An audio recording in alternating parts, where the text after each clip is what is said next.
બહુ જ સરસ અને આનંદના સમાચાર આપ સૌને આપી રહ્યો છું કે મારી બાજુમાં ઉભેલા અમારા દક્ષાબા અને બાજુમાં જે ભાઈ છે કુણાલભાઈ છે, જે એમના માતાશ્રી છે અને ઘરની અંદર થોડોક અણબનાવ થવાથી અમારા દક્ષાબા ઘર છોડીને નીકળી ગયેલા અને આજે એમના દીકરા, એમના જમાઈ, એમની દીકરી એમને શોધતા આજે દીકરાના ઘરમાં આવ્યા હતા.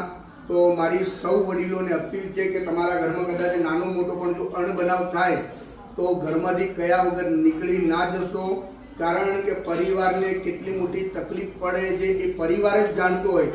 કારણ કે જે વ્યક્તિએ જેનું સ્વજન ગુમાવ્યું છે એને એની વેદના ખબર પડે, પણ પરિવાર આજે દીકરાના ઘરમાં આવ્યો છે. તો મારી સૌ વડીલોને અપીલ છે કે કદાચ ઘરની અંદર અણબનાવ થતો હોય, ગુસ્સો થતો હોય, ક્રોધ આવતો હોય તો મહેરબાની કરીને કયા વગર ઘરેથી નીકળતો નહીં. આજે 5-6 દિવસથી આ પરિવાર આ બાને શોધતો હતો. પોલીસ સ્ટેશનની અંદર FIR પણ કરેલી છે, પણ છતાંય આજે બા એમને દીકરાના ઘરમાંથી મળી આવ્યા છે. તે બદલ કુણાલભાઈ અને એમના જે દીકરી છે, એમના જે જમાઈ છે, એમનો હું હૃદયપૂર્વક આભાર માનું છું. કારણ કે બાએ જે વાત કરી હતી એમાંથી કંઈ મને યોગ્ય લાગ્યું નથી.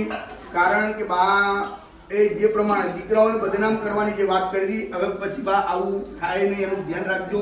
કારણ કે દીકરાઓ આપણા છે અને દીકરાઓ માટે જ આપણે જીવન પૂરું કરતા હોઈએ છીએ.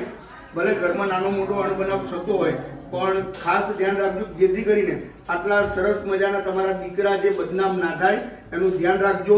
તમારી જે કંઈ વેદના છે એ તમે દીકરાને કરો, તમારા દીકરાના દીકરાઓ છે, તમારી દીકરી છે એને પણ સાથે રાખીને વાત કરો તમે, તો એનું સોલ્યુશન આવશે. પણ ઘરમાંથી મહેરબાની કરીને નીકળશો નહીં. અને આજે સરસ મજાના આનંદના સમાચાર છે કે કુણાલભાઈ આજે એમના મમ્મીને અહીંથી લઈ જઈ રહ્યા છે. આભાર.